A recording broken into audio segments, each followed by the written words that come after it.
만나주시고 특별히 말씀 전할 때, 말씀 들을 때 하나님의 만성을 듣는 역사가 있게 하여 주시옵소서. 주여, 유익한 종은 예수 그리스도 십자가 뒤에 숨기시고 오직 성령님께서 이곳에 모인 한 사람 한 사람의 심령 가운데 말씀하시기를 원합니다. 예수님 이름으로 기도합니다. 네, 오늘 함께 나누실 말씀은 에베소서 4장 1절에서 16절까지 함께 나누겠습니다. 주보에는 13절부터로 나와 있는데 제가 지금 막 바꿨습니다. 4장 1절부터 16절까지 다 함께 나누는 게 좋을 것 같아서 바꿨습니다. 이해해 주십시오. 에베소서 4장 1절에서 16절까지 말씀입니다. 제가 한 절, 여러분들이 한 절 교독하시겠습니다. 그러므로 주 안에서 갇힌 내가 너희를 권하노니 너희가 부르심을 받은 일에 합당하게 행하여 모든 정성과 운명하고 오래 자성으로 사랑하는 것으로 소명하고 평안을 매는 줄로 성령이 하나 되게 하심을 힘써 지키라. 몸이 하나요 성령과 분이시니 여러 가지 전이라 주시는 성성 안에서 부르심을 받았느니라. 주도 한 분이시오 믿음도 하나요 신뢰도 하나요 하나님도 영주시니 만민을 하시다 만유에 계시고 만유를 구하시고 만유와 함께 계시도다. 우리 각 사람에게 그리스도의 선물에 분량대로 은혜를 주셨나니 그러므로 우리를 그가 우리를 구원하실 때에 사람에게 선물을 주셨다 하였다. 올라가셨다 하였은즉 땅 아래 낮은 곳으로 내리셨던 것이 아니면 무엇이냐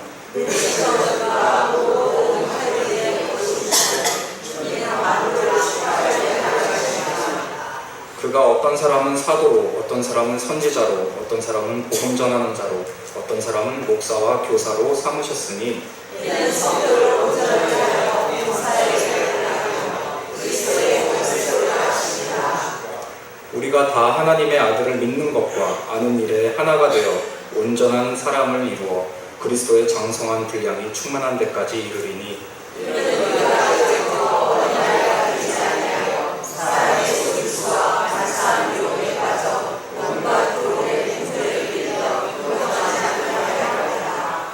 오직 사랑 안에서 참된 것을 하여 범사에 그에게까지 자랄지라. 그는 머리니 곧 그리스도라.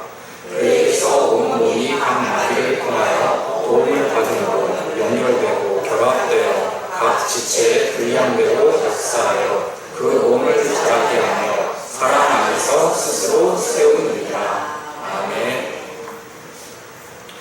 오늘 함께 읽으신 에베소서 4장 16절까지의 내용은 성령님이 믿는 사람들을 모아서 교회로 세우신다는 내용입니다. 3절에 특별히 3절에 평안에 매는 줄로 성령이 하나 되게 하신 것을 힘써 지키라 라는 말씀이 있는데요. 골로새서 3장 15절에도 비슷한 뉘앙스로 같은 고백이 있습니다. 골로새서 3장 15절에는 그리스도의 평강이 너희의 마음을 주장하기를 원한다. 같은 평강입니다. 에이렌에 너희가 이것을 위하여 한 몸으로 부르심을 받았나니 라는 말씀이 있습니다. 그리스도의 평강으로 우리를 하나로 부르셔서 한 몸을 이루신다고 하는 것입니다. 한 몸, 그리스도의 몸, 교회를 이루신다는 말씀입니다. 그러므로 이곳에 예수를 믿는 믿음으로 이곳에 모인 우리의 모임, 이 교회에 모인 여러분들 한 사람 한 사람은 성령님의 부르심을 받은 자들로 믿습니다. 이곳에 여러분들 의지로 오신 것 같죠? 여러분들이 시간이 되니까 와서 예배드리자, 말씀 듣자, 찬양하자, 기도하자 그러고 오신 것 같죠? 사실은 그 배후에 성령님의 인도하심이 분명히 있었습니다. 참 귀한 자리에 오셨고 귀한 발걸음인 줄로 믿습니다. 이렇게 4장 16절 에베소서에서 이렇게 성령께서 우리를 인도하셔서 그리스도의 몸 된 교회를 이루신다는 말씀을 하시는데요. 이 인도하신 성령님은 분명히 한 분이십니다. 제가 아는 성령님, 여러분들이 아는 성령님, 다른 분이 아니고요. 한 분이세요. 성령님만 한 분이 아니시고 몸이 하나라고 하십니다. 교회도 하나라고 하십니다. 그리스도의 몸 된 교회. 성령님도 한 분이시고 교회도 하나입니다. 그리고 주도 한 분이십니다. 우리의 주인은 누구십니까? 우리의 구세주 되시는 예수 그리스도이십니다. 그 예수도 한 분이십니다. 그리고 그 예수를 믿는 믿음도 하나입니다. 예수가 하나님께서 보내신 하나님의 독생자이심을 믿는 믿음도 하나입니다. 그리고 우리가 하는 신앙 고백, 여기 대부분들이 하시는 걸로 아는데요. 침례도 하나입니다. 침례의 의미는 뭡니까? 우리가 예수 그리스도와 함께 죽고 예수 그리스도와 함께 부활함으로 예수 그리스도와 연합한다는 신앙 고백입니다. 그 신앙 고백 침례도 하나입니다. 그리고 우리의 믿음의 대상 야훼 하나님도 한 분이십니다. 거룩하신 하나님, 세상을 만드시고 생명의 주권자 되시는 여호와 하나님이, 야훼 하나님이 한 분이십니다. 그 하나님을 우리는 다 같이 아바 아버지라고 부를 수 있습니다. 아빠 아버지라고 부를 수 있습니다. 그 하나님도 한 분이십니다. 아버지가 한 분이시니까, 아버지가 한 분이시면은 우리는 다 뭔가요? 형제자매. 맞아요. 맞습니다. 역시 권사님.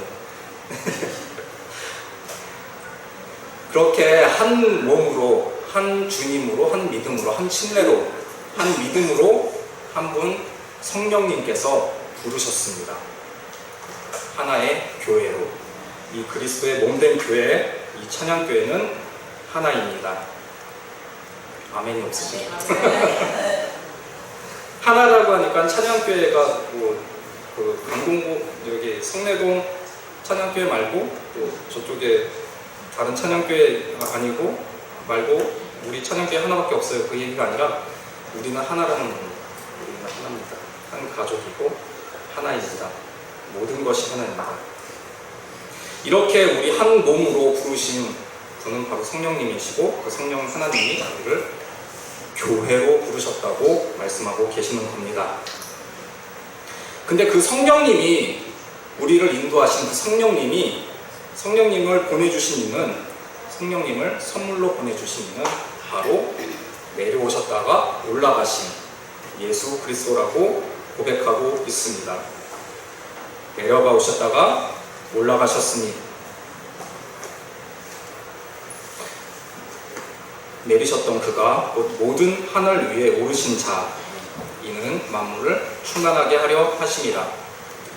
우리가 사도 바울이 고백하는 건데요. 우리가 교회로 이렇게 모인 것은 예수 그리스도가 우리를 하나로 부르신 것은 우리만 충만하게 하려고 하시는 것이 아니라고 합니다. 만물을 충만하게 하려고 하시는 것이라고 합니다. 이렇게 우리한테 예수님께서 우리한테 성령님을 선물로 주셔서 교회로 하나로 부르셨는데요. 그 부르신 목적이 있습니다. 부르셔서 교회를 세우시는 원리가 있습니다. 어떤 사람은 사도로, 어떤 사람은 선지자로, 어떤 사람은 복음 전하는 자로, 어떤 사람은 목사와 교사로 삼으셔서 성도를 온전하게 하여 봉사의 일을 하게 하며 그리스도의 몸을 세우려고 하시니라. 11절 12절에 이렇게 고백하고 있는데요. 교회를 세우시는 원리라는 겁니다.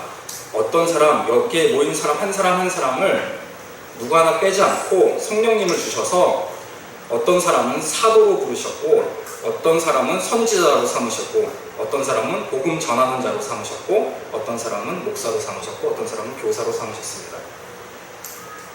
여기 그 교회 직분 중에서 집사, 전도사, 엄내라고 생각하시는 분들 섭섭해하지 마십시오. 이거는 교회 안에서 직분을 구분하는 것, 기능적인 직분을 이야기하는 게 아니에요. 시스템적인 직분을 이야기를 하는 게 아니에요. 가만히 보세요. 선지자, 사도, 복음 전하는 자, 목사, 교사. 공통점이 보이십니까? 말씀을 전하는 자입니다. 집사님이시건 강사님이시건 전도사건 목사님이시건 간사님이시건 전부 다 한 사람도 빠지지 않고 사도로, 선지자로, 복음 전하는 자로, 목사로, 교사로 삼으셨다는 겁니다. 교회에 모인 사람은, 성령님의 인도로 교회에 온 사람은 한 사람도 빠지지 않고 복음을 전하는, 말씀을 전하는 자로 삼으셨다는 것입니다.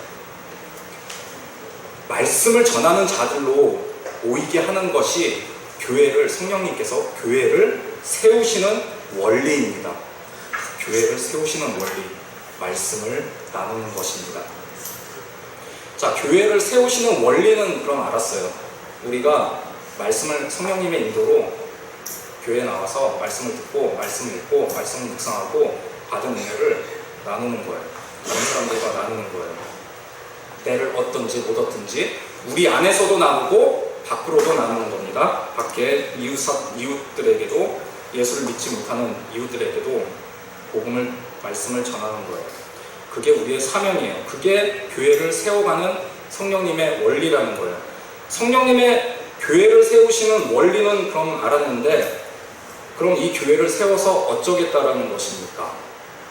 그냥 모인 사람들끼리 모이기만 하면 됩니까? 모여서 말씀만 나누면 됩니까? 예배 듣고 성경 공부하고 그러면 됩니까? 그것이 아닙니다.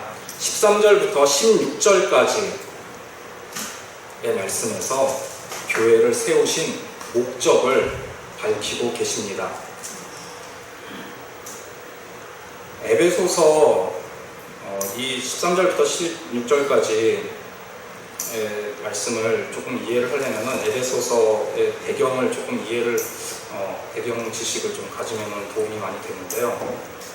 에베소서가 기록될 당시에는 바울이 감옥에 gat혀서 에베소 교회를 향해서 편지를 쓰는 상황이었습니다. 근데 에베소서에 기록될 당시에 에베소 지역의 상황은 어땠냐면요, 이방 종교가 정말 득세하고 있었던 시절이었고 그 지역이었습니다. 거기 아데미 신이 대표적인 그 당시에 그 지역을 장악하고 있었던 이방 종교였는데요. 풍요의 신이에요. 풍요의 신.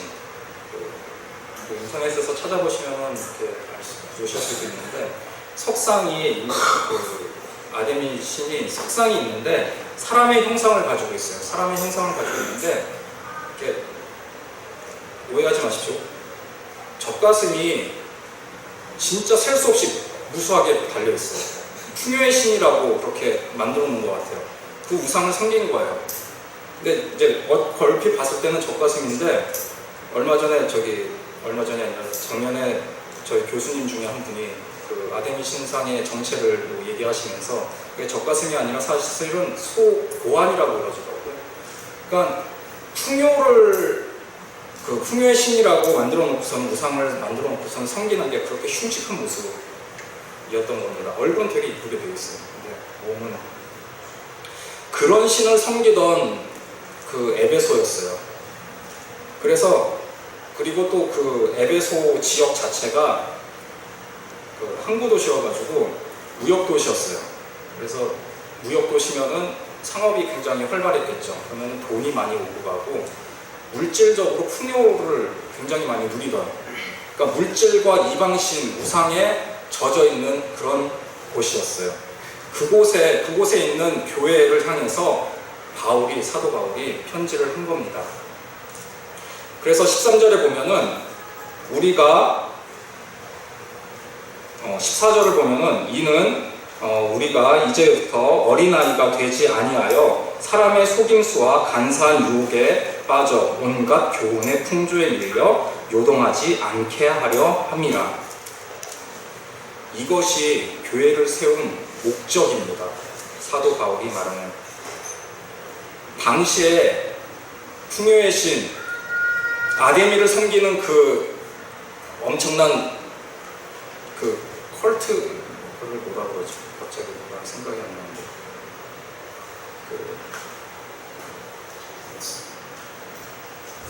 죄송합니다. 우상을 섬기는 그런 종교가 득세하던 그런 세력들과 이제 개척해서 초대교회 갓 믿음을 신앙을 교회를 새롭게 시작한 에베소 교회하고의 싸움이 영적 싸움이 치열했던 거예요. 온갖 교훈의 풍조에 밀려서 넘어지지 않게 교회로 부르신 한 사람 한 사람이 넘어지지 않게 하기 위해서 우리를 교회로 세우신다는 거예요. 세우셨다는 목적이, 교회를 세우신 목적이 그것이라는 거예요. 근데 교회를 그냥 예수를 믿는 믿음을 가졌다고 하고서는 모이기만 하면은 그게 교회로 바르게 서지는 않습니다. 그래서 바울이 에베소서 4장에서 16절까지 계속해서 반복하는 게 있어요. 13절에서 보면은 우리가 다 하나님의 아들을 믿는 것과 아는 일에 하나가 되어서 또 하나가 되어야 된대요. 온전한 사람을 이루어 그리스도의 장성한 분량이 충만한 데까지 이르리니 이래야지만이 아데미신과 같은 우상의 세상의 온갖 교훈의 풍조에 넘어지지 않고 우리 믿음을 지키고 구원을 이룰 수 있다라는, 교회를 이루고 구원을 이룰 수 있다라는 말을 하고 있습니다. 우리가 다 하나님의 아들을 믿는 것과 아는 일에 하나가 되어 온전한 사람을 이루어서 그리스도의 장성한 분량이 충만한 데까지 이르어야 합니다. 우리가 그렇게 온갖 교훈의 풍조에 밀리지 않는다라는 것입니다. 교회 안에서 말씀이 세워져야 되는 겁니다. 아까 말씀드린 대로 어떤 사람은 선지자로, 어떤 사람은 사도로, 어떤 사람은 복음 전하는 자로, 어떤 사람은 교사로, 목사로 그렇게 삼으신 이유가 말씀을 나누는 것이라고 했고, 그것이 교회를 세우는 원리라고 했습니다. 그렇게 세우신 원리를 가지고서는 교회를 세우신 이유가 바로 세상의 그런 풍조에 넘어지지 않게 하려고 하심이라는 것입니다.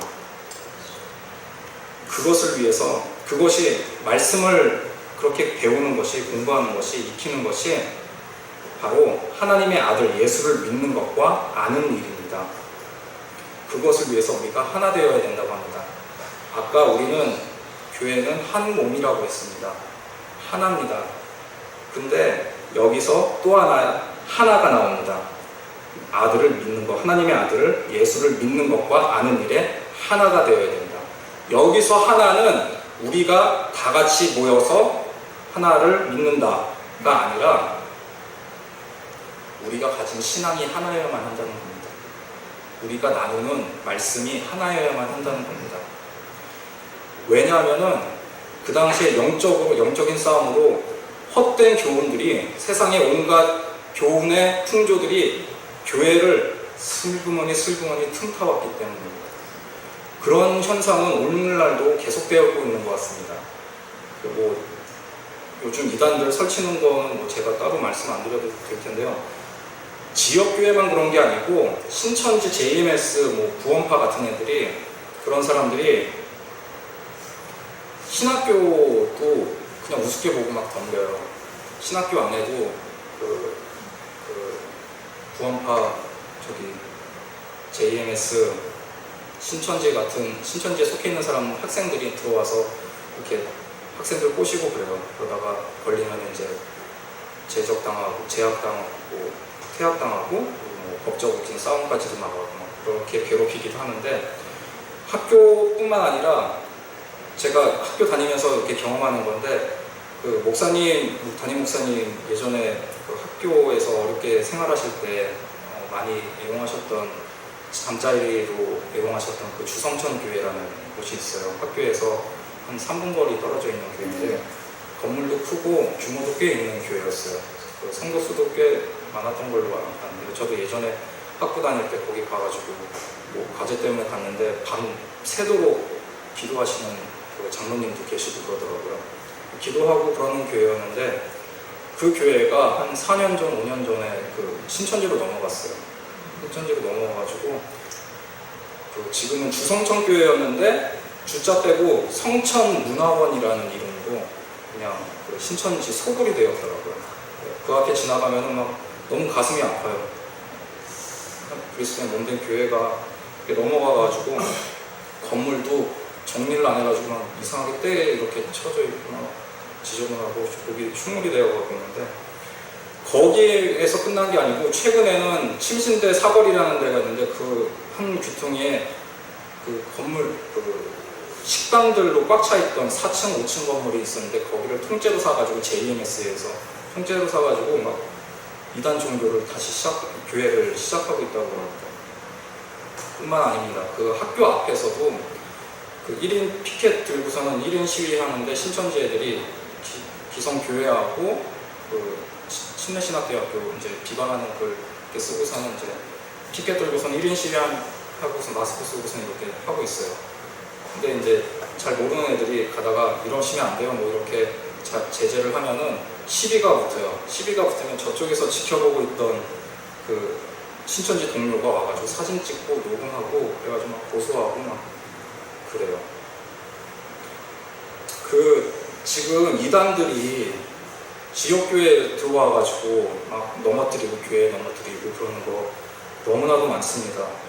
에베소 교회 때뿐만 아니라 지금도 그런 영적 교회, 영적 전쟁이 계속 되어지고 있다는 것입니다. 이단들은 좀 어떻게 보면 외적인 문제인데요. 외적인 침략인데, 외적인 도전인데, 제가 요즘에 우리 교회는 굉장히 그래도 건강한 것 같아요. 아직 이단에 이렇게 휩쓸리는 사람이 있고, 이단이 이렇게 침투해 있는 거를 저는 아직 못 봤는데, 근데 2년 가까이 이제 우리 찬양교회를 섬기면서 죄송합니다. 제가 지금 떠는 게 아마 이 얘기를 하려고 그랬던 것 같아요. 우리 교회 안에도 세상의 교훈의 풍조가 너무 많이 들어가 있어요.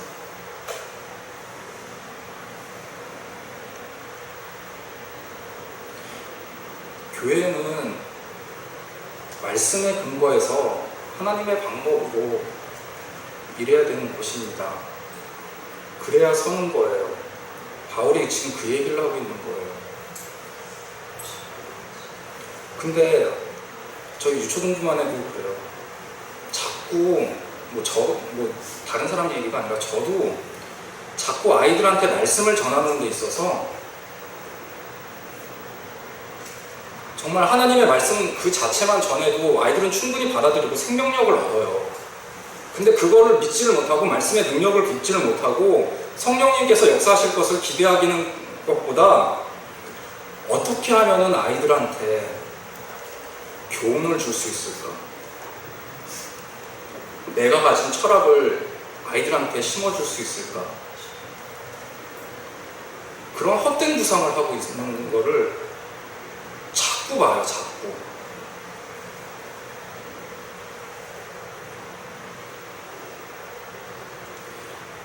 이런 것들이 저만 가지고 있는 건 아닌 것 같아요.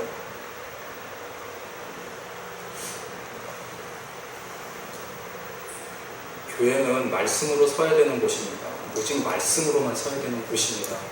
세상의 교훈의 풍조, 온갖 교훈의 풍조에 휘말리지 않으라고 교회를 세웠는데 그 교회 안으로 세상의 온갖 풍조가 자꾸 들어오고 있어요.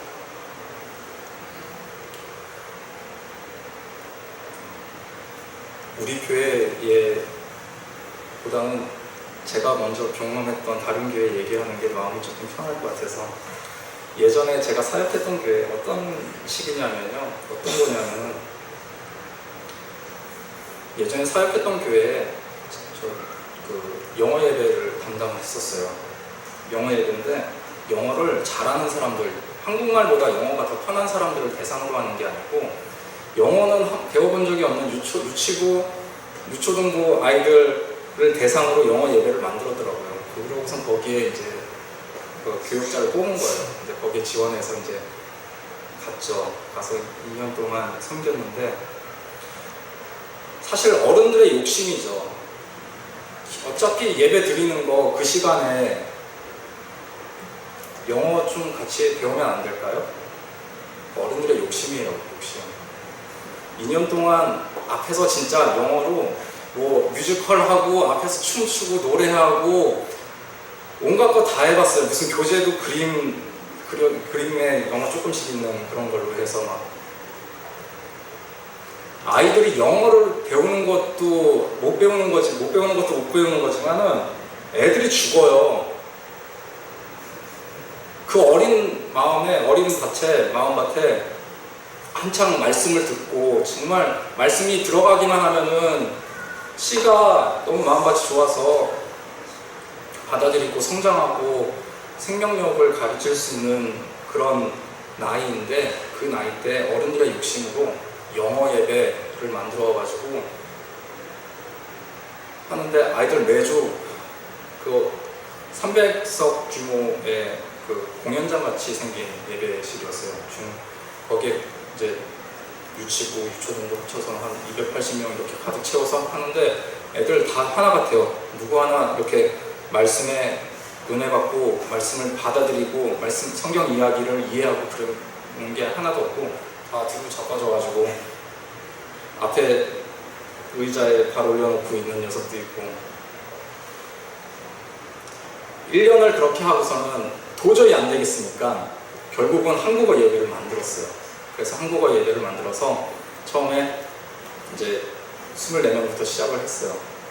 그래서 1년 동안 말씀을 이제 전하는데 아이들 눈빛이 달라요. 눈빛이 말씀을 알아들으니까 아이들이 말씀을 들으니까 생명력이 생겨가지고 막 눈이 초롱초롱하고 그때부터 제 그 초등부 예배에서는 질문이 많이 나오는 것 같은데 그때 아이들 막 신나가지고 예배 시간에 설교 시간에 전사님 이건 뭐예요? 이건 뭐예요? 이건 왜 그래요? 막 질문하고 이야기 받아들이고 정말 생명력 있는 초등부 예배를 그때 처음 경험을 했었어요. 아이들이 어른들의 욕심이 들어가 있는 헛된 그런 세상의 교훈의 풍조죠. 헛된 교훈들 예배하는데 이것도 조금 더 같이 하자 그런 욕심들이 들어와서 보니까 아이들 그냥 죽어나가는데 그게 없어지고 온전히 말씀만 전하니까 아이들이 그냥 살아요. 말씀으로 그렇게 살아야 됩니다. 말씀으로. 여기는 유초등부는 아니지만은 다 똑같아요. 성령님께서 우리를 보시는 분은 다 똑같아요. 유초등부 아이들이나 어른들 5, 60대, 70 되신 어르신들이나 다 똑같아요. 말씀이 생명력을 갖고 사람을 살립니다. 그 말씀으로 세워지는 찬양교회가 되기를 예수님 이름으로 원합니다. 아멘. 그 말씀으로 서야만 세상의 교훈의 온갖 풍조에 넘어지지 않고 설 줄로 믿습니다. 아까 2단 이야기 했고요. 그리고 우리가 가지고 있는 세상 지혜, 세상의 욕심을 이야기했는데요. 이거는 어떻게 보면 조금 더 내면적인 것 같습니다.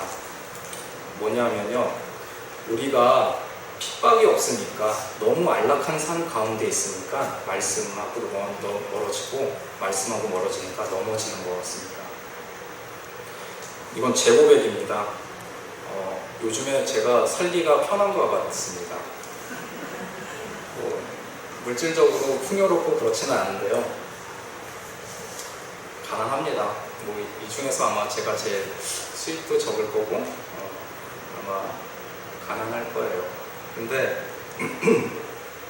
그 가난한 가운데서도 사람이 익숙해지니까 삶에 익숙해지니까 그리고 또 삶 가운데서 말씀을 보고 말씀을 읽고 그리고 말씀의 은혜를 받는데 아무 문제가 없어요.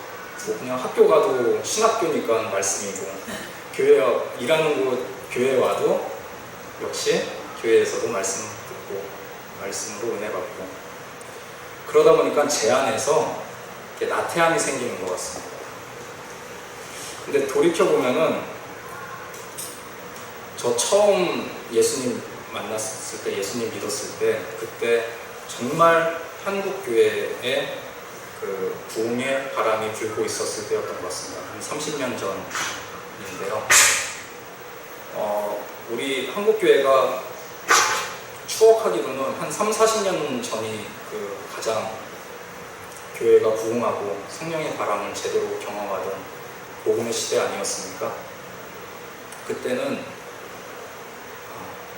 제 이야기를 하자면은 그 초등학교 이제 초반부터 교회를 이제 예수님이라는 분을 알고 교회에서 뭘 가르치는지를 알고 이제 교회 생활을 열심히 하기 시작했어요.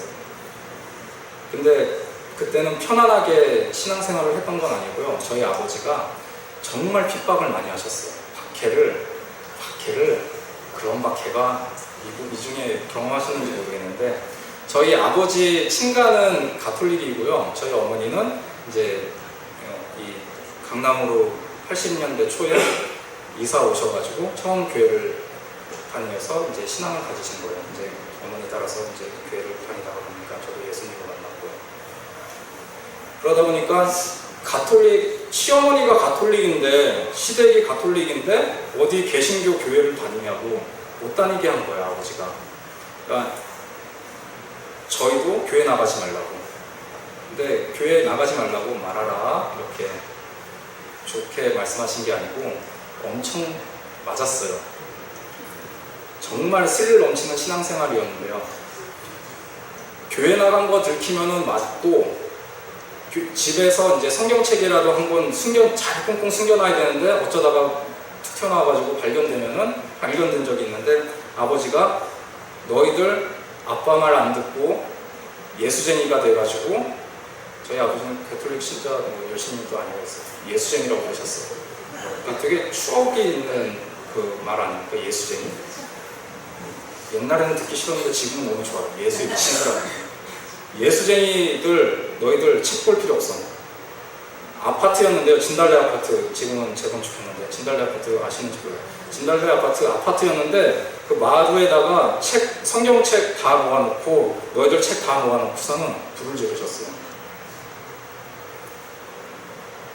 교회 다닌다고 쫓겨나가지고 교회에서 꽃꽂이 하는 곳이 있었는데 거기에 그 탁자 위에서 잔 적도 여러 번이고요.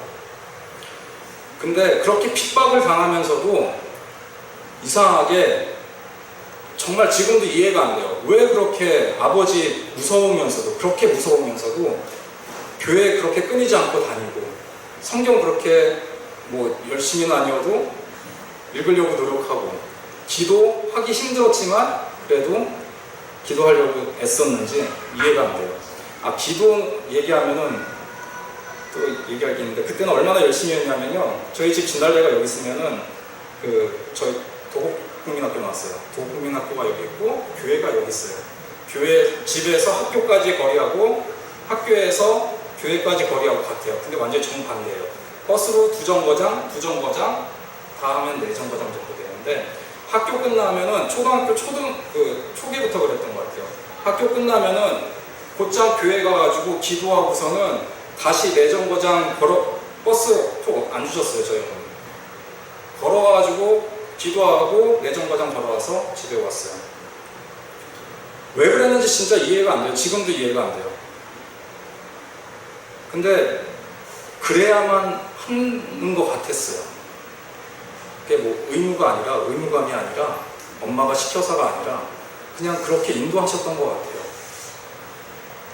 그러니까 그런 핍박 속에서 이런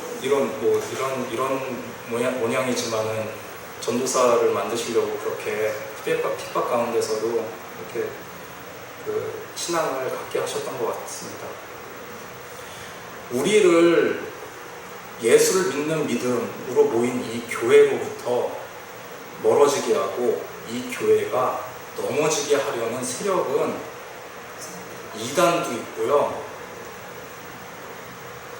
이 얘기를 안 하려고 했었는데 신학교에도 정말 이상한 신학도 많고요. 그리고 어른들의 핍박도 있고요. 우리 안에 게으름과 나태함도 있습니다.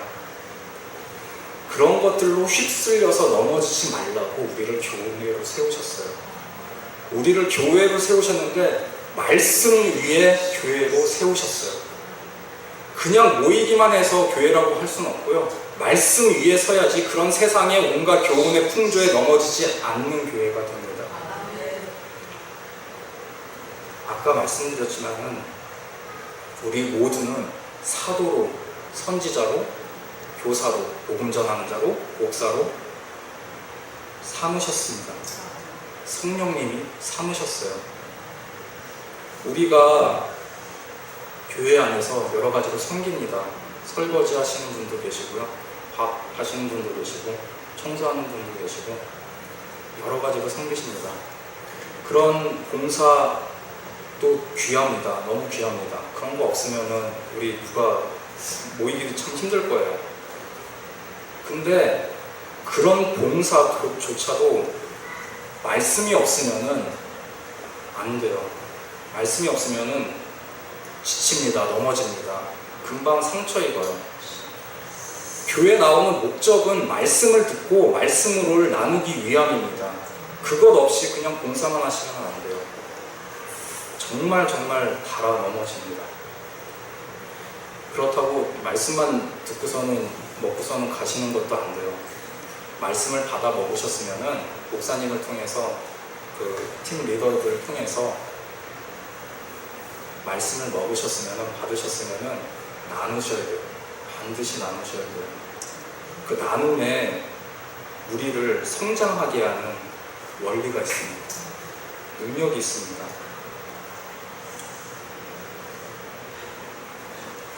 그렇게 교회를 말씀 위에 세우심으로 우리가 이 영적인 전쟁, 세상의 온갖 교훈의 풍조와의 영적 전쟁에서 싸워서 승리하라고 바울이 에베소 교회에 편지하고 있는 겁니다.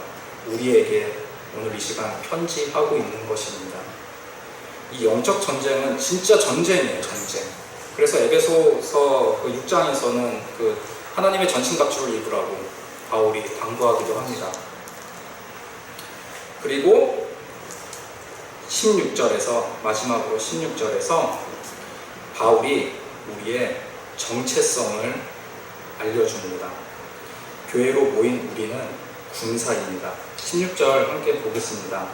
그에게서 온 몸이 각 마디를 통하여 도움을 받음으로 연결되고 결합되어 각 지체의 분량대로 역사하여 그 몸을 자라게 하며 사랑 안에서 스스로 세우느니라. 잘 모르시겠죠? 이 안에서 우리의 정체성을 발견한다. 우리는 그리스도의 몸된 교회의 지체들이에요. 팔도 있고 다리도 있고 발도 있고 손도 있고 심장도 있고 간도 있고 아마 방광도 있을 거예요. 그리스도의 몸된 교회, 우리가 모인 이 몸이 그리스도의 몸 위에 머리 대신 그리스도가 계십니다. 그 그리스도를 통해서 도움을 받아서 각 몸들이 도움을 받아서 능력을 받고 결합된대요. 붙는데요. 붙어서 한 제대로 된 그리스도의 몸을 형상을 한대요. 구약에서 에스겔의 환상, 마른 뼈가 살아나는 그 환상, 이 말씀을 읽으면서 그 환상이 떠오르더라고요. 마른 뼈가 소리를 내어 붙고 힘줄이 붙고 근육이 붙고 살이 붙고 가죽이 붙고 여전히 생명이 없지만 그 안에 성령께서 성령으로 호흡이 들어가니까 살아나서 뭐가 됩니까? 군사가 됩니다. 군사가 되고 그들이 모여서 하나님의 강한 군대를 이룹니다. 이 교회를 세우신 이유, 교회를 세우시는 원리는 하나님의 말씀으로 세우지만 말씀으로 세우신 자들, 우리들, 이 교회는 하나님의 강한 군사라는 것입니다. 말씀을 나누는 것이 어려우시죠? 나도 이해를 잘 못하는데 어떻게 나누냐, 사람 주기에. 저도 그렇습니다. 말씀을 나누는데 어려워요. 여기 서는데 아까 보셨잖아요. 벌벌벌 떠는 거. 말씀을 나누는 게 쉽지는 않습니다. 하지만 제가 전도사가 된 거는 제 뜻이 아니었지만은 전도사 사역을 하면서 저한테 주시는 은혜도 기쁨도 제 뜻이 아니지만 저한테 주신 게 있어요. 제가 원하지 않는데 이 자리에 서게 하셨지만 이 자리에 서서 말씀을 나누는 기쁨을 저한테 허락을 하시더라고요. 그게 저를 이 땅에 보내신 이유였고 목적이었고 저한테 부여하신 정체성이었습니다. 말씀을 나누는 하나님의 강한 군사로 세우셨습니다. 근데 저는 여전히 약해요. 아까 보신 것처럼 벌벌벌 떨고 막 말 더듬거리고 막 지금도 머릿속에서 뭐가 막 뱅뱅뱅 돌아가지고 정신없고 제가 전하는 말씀들이 여러분들한테 전해질지 막 계속 근심 걱정하고 저도 약해요. 저도 약한데 이렇게 세우신 것은 3절에서 성령이 우리를 교회로 하나 되어 부르셨기 때문인 줄로 믿습니다. 제가 하는데요, 여러분들은 더 잘하실 거예요. 용기를 내셔서 하나님의 강한 군사로, 말씀을 전하는 하나님의 강한 군사로 서시기를 원합니다. 여러분들이 하나님의 말씀을 전하는 강한 군사로 서셔야지만이 우리 찬양교회가 그리스도의 몸된 교회로 세상의 온갖 교훈의 풍조에 넘어지지 않을 수 있습니다. 여러분들한테 책임이 있습니다. 말씀을 나누십시오. 우리 안에서 뿐만 아니라 밖으로 나아가서도 세상 사람들에게, 내 이웃에게, 내 형제 자매들에게 말씀을 나누십시오. 그 안에서 생명을 주시고 여러분들을 이 땅에 보내신 하나님의 진짜 이유를 발견하게 하실 줄로 믿습니다. 말씀 생각하시면서 잠깐 함께 기도하시길 원합니다.